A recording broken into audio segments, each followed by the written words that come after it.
Did you know that there are foods you're consuming right now, at this very moment, believing you're taking care of your health, when in reality they are poison in disguise? Foods your doctor recommended. Foods that appear on labels with words like natural, low fat, high in fiber, a good source of protein. And yet, science already knows, with studies published in the most respected medical journals in the world, that those very same foods are creating an environment of chronic inflammation inside your body. A silent fire. A fire you cannot feel burning, but one that has spent years consuming one of the most vulnerable organs in men after the age of 50, your prostate. Today we are going to talk about that. No detours, no softening the truth to make it more comfortable. My name is Dr. Leonard Brooks, and I have spent decades studying the connection between diet, inflammation, and the diseases that most affect men in the second half of their lives. What I'm going to share with you today is not opinion. It is solid scientific evidence that, for reasons we will also discuss, rarely makes it to your primary care physician's office. Before we go any further, I need you to answer a question honestly. You don't have to say it out loud, just think about it. How many times in the last few months have you gotten up in the middle of the night to use the bathroom?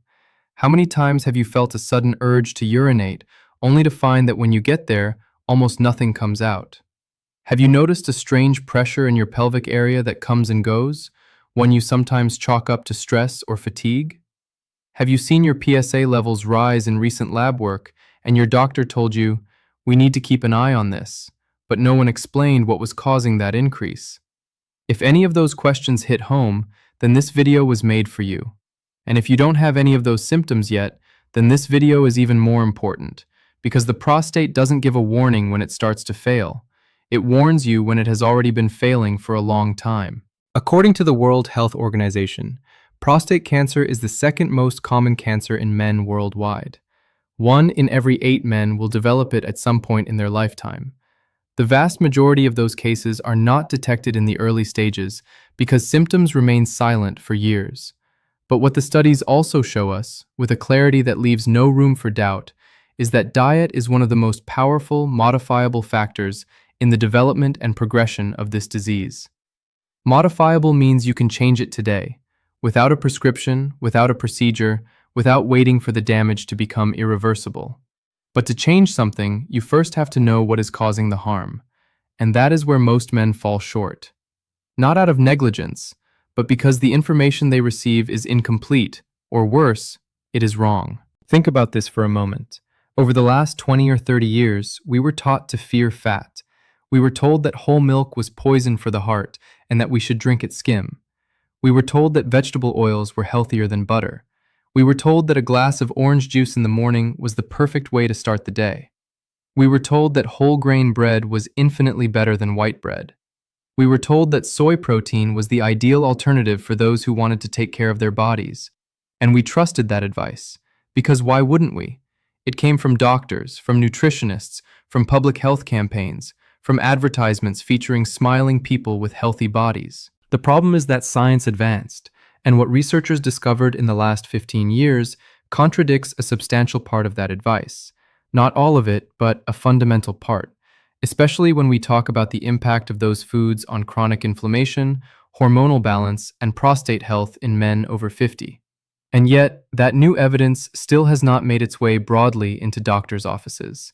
It still has not changed the recommendations you receive when you go in for your annual checkup, because the conventional medical system is slow to adapt, and because, let's be honest, changing a patient's diet does not generate revenue. Prescribing a prostate medication does. That does not mean every doctor is dishonest. It means they operate within a system that has very specific incentives, and those incentives are not always aligned with giving you the full picture. Today, in this video, I am going to give you the full picture. We're going to talk about 5 foods that are probably in your kitchen right now. 5 foods that the food industry and a large part of the medical community still promotes as healthy. And I'm going to explain to you, with the support of studies published in journals such as the Journal of Urology, the American Journal of Clinical Nutrition, and Cancer Epidemiology, exactly why those foods represent a real risk to your prostate. I am not going to ask you to trust me blindly.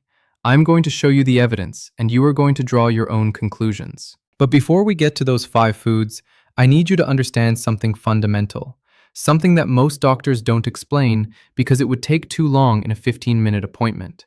You need to understand the mechanism. You need to understand the why and the how. Because when you understand the mechanism, you don't need to memorize a list. You understand the logic behind the list, and that gives you a power no pill can give you. That mechanism has a name: low-grade chronic inflammation. Let's talk about that in detail right now. Imagine your body is a house, and somewhere in the corner of that house there is a glowing ember. Not a fire, no visible flames, no smoke you can smell. Just a small, persistent ember that never fully dies out. You can't see it, you can't feel it, but over time, that ember quietly weakens the structure of the house from the inside, drying out the beams, creating the perfect conditions so that when the wrong moment comes, everything ignites at once. That is chronic low-grade inflammation. It is the state in which the bodies of millions of men over 50 find themselves, without their knowledge, without clear symptoms, without an alarm. Just that silent ember, fed day after day by what they put on their plate. And the prostate is one of the tissues most sensitive to that ember, because of its position, its function, and its hormonal composition. When chronic inflammation takes hold in prostate tissue, a slow but consistent process of cellular damage begins. Cells that should grow and die in an orderly fashion start behaving erratically. The tissue thickens, the gland enlarges, and in that environment of sustained cellular chaos, the risk of malignant mutations multiplies.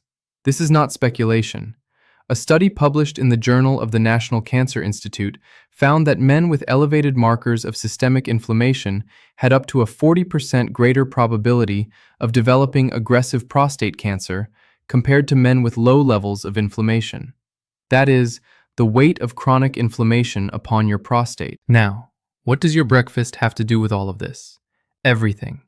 Because what you eat 3 times a day, every single day, for months and years, is the primary fuel for that ember.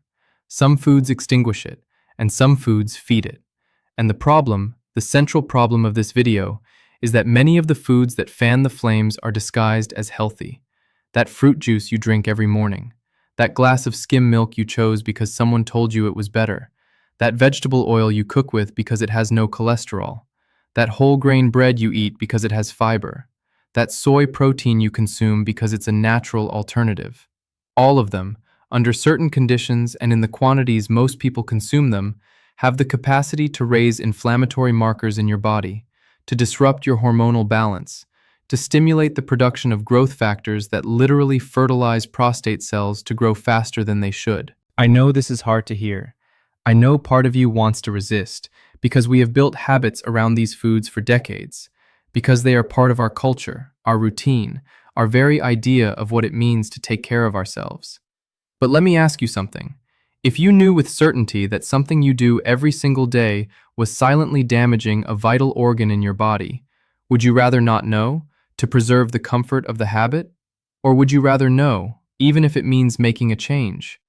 You are here watching this video, and that tells me you are someone who prefers to know, someone who prefers to be in control, someone who is not willing to wait until the damage is so great there is no turning back. I'm going to reveal the 5 foods one by one.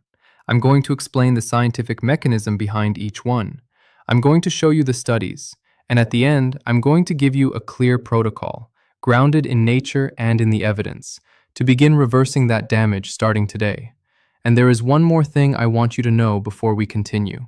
The 5th food on this list is the one that was hardest for me to accept. It is the one that generates the most resistance when I bring it up, because it is the most deeply embedded in our idea of healthy eating. And yet, it is possibly the one that causes the most harm in men over 50 with a predisposition to prostate problems. There is a good chance that food is in your refrigerator right now. These are the 5 foods that the industry calls healthy, that doctors still recommend, and that science has directly linked to prostate inflammation and increased cancer risk in men over 50. Pay close attention because each of these foods has a story behind it that no one ever told you. The first is skim milk and low-fat dairy products. I know what you're thinking. Dr. Brooks has lost his mind. Milk has calcium. Calcium is good for the bones. And you're partly right. Calcium is necessary. But the problem isn't calcium itself. The problem is the excess of calcium that comes with daily dairy consumption, and what that excess does to a vitamin your prostate desperately needs: active vitamin D. When you consume large amounts of calcium through dairy, your body suppresses the conversion of vitamin D into its active form. And active vitamin D is one of the most powerful natural regulators of cell growth in the prostate. Without it, prostate cells lose one of their most important brakes. But there's more. Dairy products, especially in the quantities typically consumed, significantly raise blood levels of IGF-1, that cellular fertilizer we talked about earlier. The Harvard Physicians' Health Study, which followed more than 20,000 men for over a decade, found that those with the highest consumption of dairy products had up to a 34% greater risk of developing prostate cancer compared to those who consumed less. 34%. For that glass of skim milk they told you was the healthy choice. The second food is refined vegetable oil: canola oil, sunflower oil, corn oil. These oils became the food industry's favorites in the 1980s when they declared war on saturated fat. They were labeled as heart-healthy alternatives, no cholesterol, plant-based. It seemed perfect. The problem is that these oils are extremely high in omega-6 fatty acids, and omega-6 itself is not the villain. The problem is the ratio. The human body functions well when the ratio of omega-6 to omega-3 in the diet is around 4:1. The modern Western diet, with its dependence on these refined oils, pushes that ratio to 20:1, 30:1 in some cases, or even higher. That imbalance directly activates the production of inflammatory prostaglandins through an enzyme called COX-2. And elevated COX-2 in prostate tissue is one of the most consistent markers found in biopsy studies of prostate cancer. This is not a weak association. It is one of the most well-documented in the oncological literature. When you cook every day with canola or sunflower oil, you are adding high-density fuel to an ember that never goes out. The third food is going to surprise you more. It's fruit juice, even the kind that says 100% natural on the label. Whole fruit is good. It has fiber. It has antioxidants. It has real anti-inflammatory compounds. But when you turn that fruit into juice, you eliminate the fiber and concentrate the sugar. 1 glass of orange juice contains the sugar equivalent of 6 to 8 oranges, without the fiber that would slow the absorption of that sugar in the intestine. The result is a spike in blood glucose. That spike generates an elevated insulin response, and chronically elevated insulin has 2 direct consequences for your prostate. First, it raises IGF-1 levels. Second, it increases the availability of free testosterone in the blood, because insulin suppresses a protein called SHBG, which normally keeps testosterone bound and inactive. More IGF-1 and more free testosterone in an inflamed prostate environment. That is the result of your morning glass of orange juice. A study published in Cancer Causes and Control found that men with higher consumption of high glycemic index beverages, including fruit juices, had elevated IGF-1 levels and inflammatory markers associated with greater prostate risk. The fourth food is soy protein and its industrial derivatives. I need to be precise here because not all soy is the same, and I don't want to create unnecessary alarm. Fermented soy, such as miso or tempeh, has a completely different profile. The problem is industrialized soy, the kind that appears in protein powders, soy beverages, and ultra-processed products labeled plant-based or high in protein. Soy contains compounds called isoflavones, which act as phytoestrogens in the body. In small amounts and in specific contexts, their effect is neutral or even protective. But in the doses consumed when someone incorporates industrial soy protein as a regular part of their diet, those isoflavones can disrupt the balance between estrogen and testosterone in men over 50. And that imbalance, as we've already seen, is exactly the hormonal environment that promotes uncontrolled prostate growth. This is not a theoretical risk. There are studies in men with high consumption of industrial soy protein that show measurable changes in their hormonal profiles within a matter of weeks. And now we arrive at the fifth, the one I promised you from the beginning, the one that generates the most resistance, the one most deeply embedded in our culture of healthy eating: whole grain bread and processed high-fiber cereals. I know this one hurts. For decades we were told that white bread was the enemy and whole grain bread was the salvation. And there is a grain of truth in that. Refined white bread is problematic. But the processed whole grain bread we buy at the supermarket is not as different as we were led to believe. The glycemic index of commercial whole grain bread is only marginally lower than that of white bread. In practice, it produces nearly the same insulin spike, and you already know what that means for your IGF-1 and your prostate. But there's something more. Modern wheat, especially in men with an undiagnosed sensitivity to gluten, can trigger an inflammatory response in the gut. And when the gut becomes chronically inflamed, that inflammation does not stay localized. It becomes systemic inflammation. It travels through the bloodstream and reaches, among other places, the prostate. Beyond that, the ultra-processed high-fiber cereals sold as healthy breakfast options are frequently loaded with added sugars, refined vegetable oils, and additives that amplify exactly the mechanisms of damage we've just described. Processed whole grain bread is not your ally. It is an enemy disguised as a friend, and it is possibly the most dangerous of the five, precisely because no one suspects it. Now you have the names, you know who they are, you understand why they do what they do inside your body. But I am not going to leave you with just a list of things to avoid. That would be half the work. The other half, the most important half, is showing you the road back. Let's take a breath together for a moment. I know what you heard in the last several minutes was difficult to process. You may have felt frustration. You may have felt some anger because you trusted those foods for years. That is completely normal and completely valid. But I want you to shift your focus right now, because knowing all of this is not a sentence. It is a key, and you just received it. The human body has a capacity for recovery that conventional medicine frequently underestimates. Chronic inflammation is not irreversible. Hormonal imbalance is not permanent. The accumulated damage in prostate tissue, when caught in time and approached with intelligence, can be stopped, and in many cases, reversed. The first step is replacing fire with water, and the water, in this case, has concrete names. Cooked tomatoes are one of the most studied foods in relation to prostate health. Cooking releases lycopene in a form the body absorbs with far greater efficiency than raw tomatoes. Lycopene is an antioxidant that concentrates specifically in prostate tissue and measurably reduces markers of oxidative damage in those cells. 2 to 3 servings of cooked tomatoes per week already show effects in intervention studies. Pumpkin seeds are another powerful tool. They are one of the most concentrated natural sources of bioavailable zinc, and zinc plays a direct role in regulating the 5-alpha reductase enzyme, which converts testosterone into dihydrotestosterone, the compound that most powerfully stimulates uncontrolled prostate growth. Less 5-alpha reductase activity means less pressure on your prostate. Broccoli and cruciferous vegetables in general contain a compound called sulforaphane, which carries some of the strongest anti-cancer evidence in the scientific literature. It activates tumor suppressor genes and promotes the programmed death of damaged cells.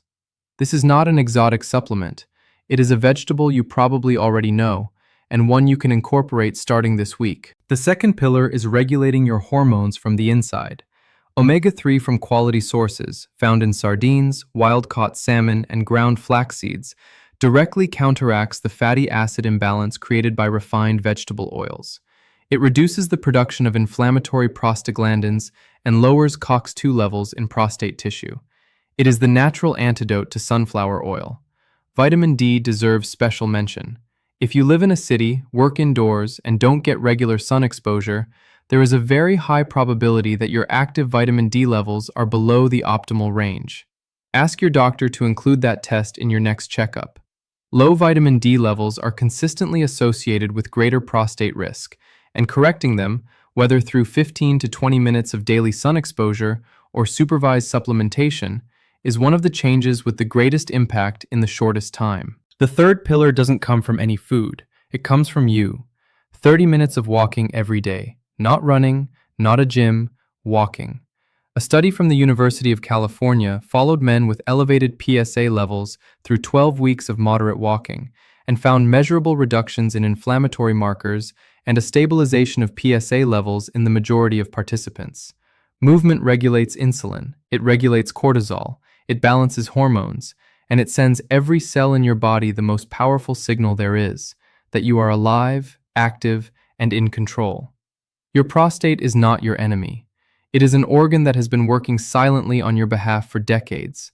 What it needs now is not a medication to numb it. It needs you to take control of what you put on your plate, how you move your body, and the information you choose to act on. You already took the first step today. You showed up, you listened, you learned, and that is not a small thing. Most people wait until the pain is unbearable before they start looking for answers. You didn't wait.